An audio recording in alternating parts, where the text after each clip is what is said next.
Kalau kita bicara tentang Arab Saudi memberontak kepada Turki Utsmani, pertama kita perlu bedakan dulu. Yang dimaksud dengan Arab Saudi itu negara Saudi modern yang berdiri pada tahun 1932 atau dinasti Saud, Daulah Saudi yang pertama, yang kedua, yang ketiga yang menguasai Najd sebelum ada kerajaan Arab Saudi Arabia yang resmi ini.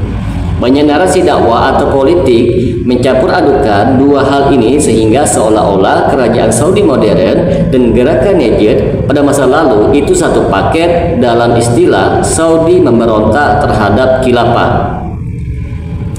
Di tengah Jazirah Arab waktu itu teman-teman, pusat kekuasaan keluarga Saud adalah Najd, yaitu wilayah padang di tengah semenanjung jauh dari pesisir Laut Merah menjadi wilayah utama Turki Utsmani di Hijaz.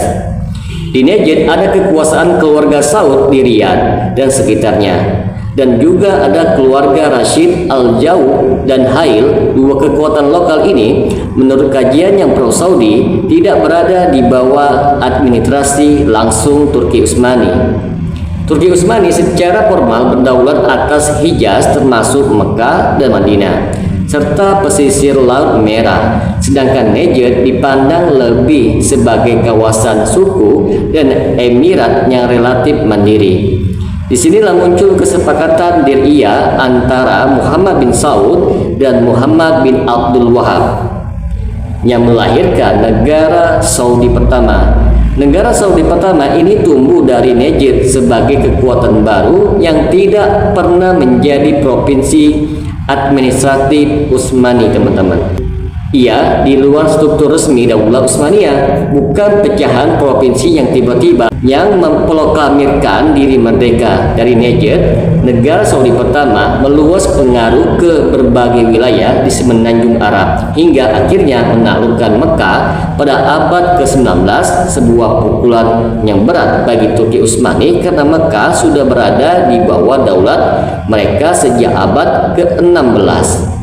Nah teman-teman, ketika Mekah jatuh ke tangan Sultan Najd yang bersekutu dengan dakwah Tauhid Muhammad bin Abdul Wahab, Turki Utsmani itu tidak tinggal diam. Mereka menunjuk penguasa Mesir yang kuat yaitu Muhammad Ali Pasha untuk memimpin ekspedisi militer menghancurkan kekuatan Saudi di Hijaz dan Najd. Ekspedisi ini oleh sebanyak sejarawan itu disebut sebagai Perang Wahabi atau Perang Ottoman Saudi. Serangkaian kampanye militer berlangsung sekitar tahun 1811 sampai 1818, berakhir dengan jatuhnya Diriyah dan penangkapan Abdullah bin Saud yang kemudian dieksekusi di Istanbul.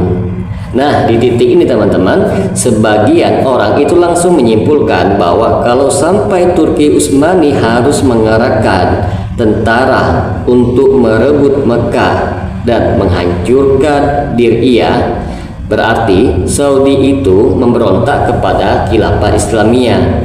Narasi ini lalu dipakai untuk menyerang dakwah Najd dan kerajaan Saudi modern. Seolah-olah mereka adalah pengkhianat khilafah dan anti Inggris sejak awalnya. Padahal kalau mau lebih tenang teman-teman, pertanyaannya bukan hanya ada perang atau tidak, tetapi siapa yang berada di bawah siapa dan siapa yang memulai pelanggaran terhadap otoritas yang sudah sah. Menurut kajian yang membantah tuduhan pemberontakan Saudi, konteksnya begini teman-teman, wilayah yang benar-benar menjadi bagian administratif Turki Utsmani di Jazirah Arab adalah Hijaz dan pesisir Laut Merah. Najd yang menjadi basis keluarga Saud tidak pernah resmi menjadi provinsi Utsmani. Artinya apa teman-teman? Ketika keluarga Saud itu membangun kekuatan di Najd lalu meluaskan ke wilayah-wilayah sekitar, mereka tidak sedang memisahkan diri mereka dari Turki Utsmani, karena dari awal mereka itu bukan bagian dari struktur pemerintahan Turki Utsmani teman-teman. Yang kemudian berkonflik dengan Utsmani adalah perebutan Mekah dan wilayah Hijaz, dan ini lebih tepat dipahami sebagai konflik kekuasaan atau daerah suci dan jalur perdagangan. bukan pemberontakan internal dari provinsi terhadap pusat khilafah. Di Hijaz sendiri teman-teman, ada tokoh yang penting lain yang sering dilupakan ketika orang menuduh bahwa Saudi itu memberontak, yaitu Syarif Hussein bin Ali. Dia ini seorang penguasa Mekah yang memegang posisi sebagai pemimpin di lokal di bawah bayang-bayang Turki Utsmani. Dalam catatan sejarah modern Asia Barat, Syarif Hussein di masa Perang Dunia Pertama justru menggalang kekuatan untuk melawan pemerintahan Turki Ottoman. Nah, dengan dukungan korespondensi rahasia dari Inggris melalui pejabat tinggi mereka di Mesir menjanjikan dukungan untuk pendirian negara Arab merdeka jika rakyat Jazirah membantu melemahkan Turki Utsmani. Ini melahirkan Arab Revolt yang dipimpin oleh Syarif Hussein, bukan keluarga Saud bin Hijaz, teman-teman. Maka dari sudut pandang ini, kalau ada istilah pemberontak terhadap Turki Utsmani, justru Syarif Hussein yang paling layak menyandang label tersebut. Sebab ia memang memegang posisi resmi dalam orbit Turki, lalu mengangkat senjata melawan khilafah dengan dukungan kekuatan kolonial Eropa.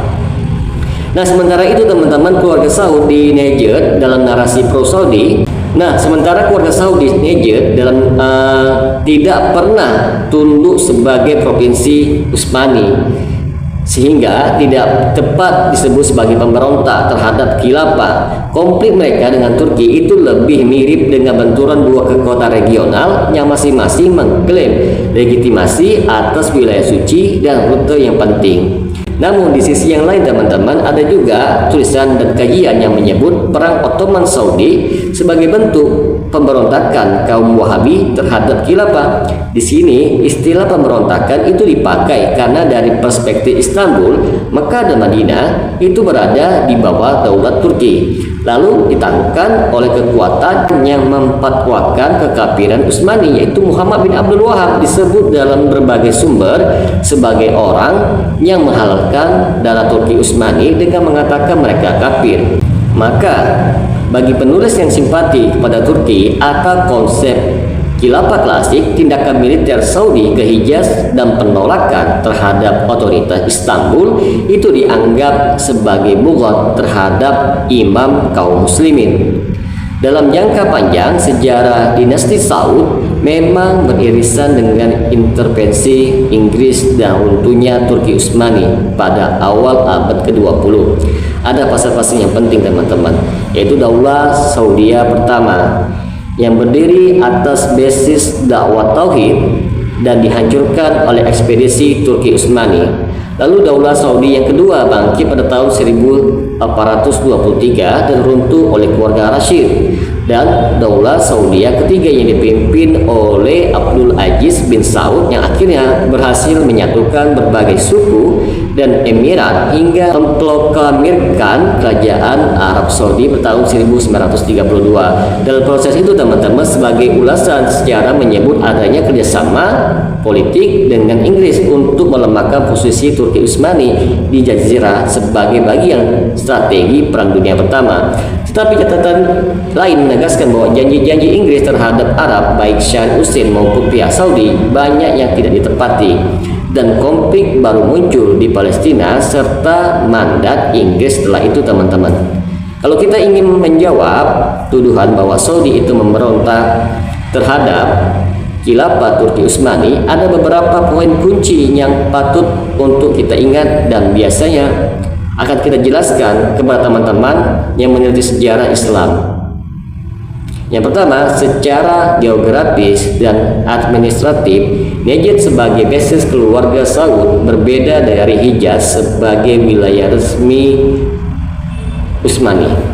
Nah, Saudi tidak memisahkan diri dari provinsi Utsmani karena Najd bukan provinsi mereka. Yang kedua, secara kronologi, konflik besar itu muncul ketika Saudi menaklukkan Mekah dan Hijaz sehingga Turki merasa otoritas atas kota suci mereka itu diambil.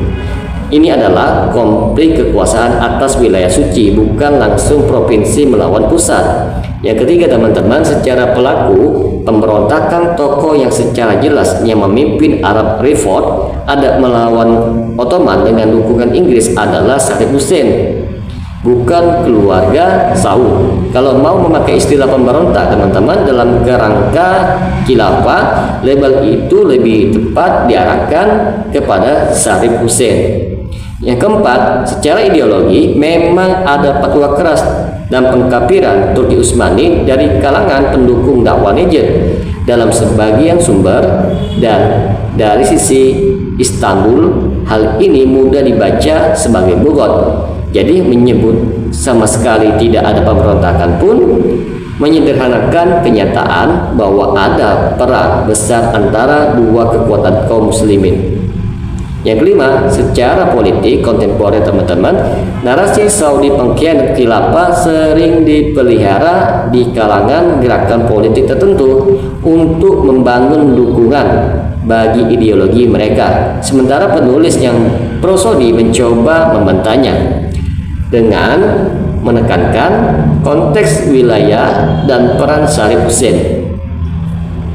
Jadi ketika seseorang menuduh bahwa Arab Saudi itu memberontak terhadap Turki Utsmani, maka jawabannya yang benar adalah tuduhan itu terlalu kasar dan syarat muatan politik. Kalau dirinci, keluarga Saud sejak awal membangun kekuasaan di wilayah yang tidak termasuk ke dalam provinsi resmi Utsmani.